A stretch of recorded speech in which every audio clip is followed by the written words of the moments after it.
How's it going, Guardians? Shifty here, and today I'm back with my weekly vendor video. Now, for those of you who don't know, I like to go over all of the vendor armor and weapon rolls at each weekly reset.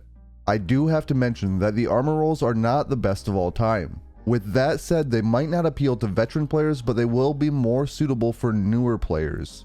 Although every once in a while there is a vendor armor piece that might appeal to everyone.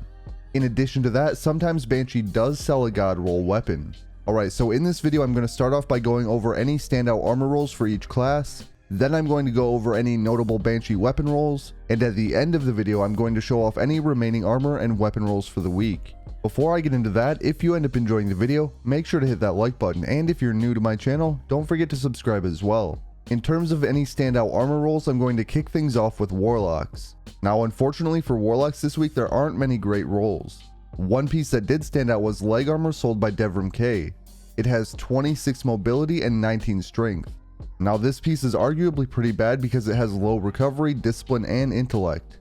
However, I do know there are some Warlocks out there who like to build into mobility and strength. With that in mind, this might be a solid piece to pick up. Also, as a general rule of thumb, it never hurts to pick up armor that has over 20 in one stat and 15 in another. Storing any armor pieces like that in your vault will offer more freedom when it comes to build crafting. Alright, as I mentioned, there wasn't much available for Warlocks this week, so now we're going to move on to Titans. I didn't really find any incredible standout armor, but I do have an honorable mention that might be solid for new players. Ada 1 is selling a helmet with 20 discipline and 15 recovery. Again, this piece is more geared towards new players, but recovery is going to help you heal faster so you can re-engage in both PvE and PvP. And discipline is going to help you get your grenade back faster, and grenades are pretty solid abilities in most activities. Alright, next up is Hunters. You actually made it out with a few standout armor pieces this week. The first one is a helmet sold by Failsafe, and this has 26 intellect and 12 recovery as well as 7 mobility. So the 26 intellect will get you a quarter of the way to having tier 10 intellect. That means if you're going for a super based build, this is an excellent piece of armor to pick up. But not only does it have high intellect, it also has 12 recovery, so you're going to heal a little bit faster. It also has a little boost to mobility, which could help you get your dodge back faster if it helps you tier up. Alright, the next piece of armor comes from Devrim Kay, and it's a helmet. This helmet has 26 mobility and 20 intellect. Again, this armor piece has 26 mobility, which is going to get you a quarter of the way to tier 10 mobility, which is going to help you get your dodge back faster. In addition to that, it also has that 20 intellect, and that's going to help you get your super back faster, as I already mentioned. Now this piece is deficient in recovery. However, if you can make up for that in your other armor pieces, this would be a solid piece of armor to buy. The last piece for Hunters this week is similar to that previous piece. It's a helmet sold by Zavala, and it has 21 mobility, 15 intellect, and 12 strength. As you can see, it has high mobility, which is going to help with your dodge cooldown. It has high intellect, which is going to help with your super cooldown. And it will tier you up by at least 1 in strength, which will help with your melee cooldown. Again, it is lacking in recovery, which is unfortunate, but this may be a decent piece to add to your vault in case you want to build craft in the future. Alright, that's all I have for any standout armor rolls this week.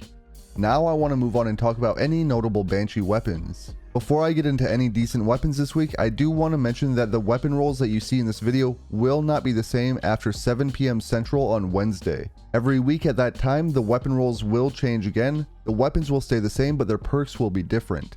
So if you want any of the weapons that you see in this video, you're going to have to pick them up before 7 PM Central on Wednesday.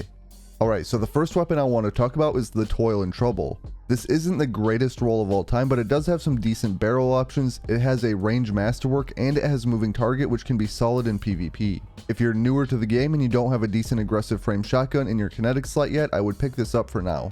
Next up, the Gnawing Hunger that is being sold is actually a pretty decent choice. You have Arrowhead Break, which is an excellent perk. You have accurized rounds.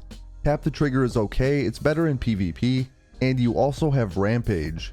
With auto rifles having an anti-barrier mod this season, you can't go wrong by picking this one up. Also, Gnawing Hunger can still be pretty fun to use in PvP. Alright, and the final weapon I want to talk about is the Tarantula Arc Linear Fusion Rifle. Linear fusion rifles can be an excellent choice for endgame content in Destiny 2 right now.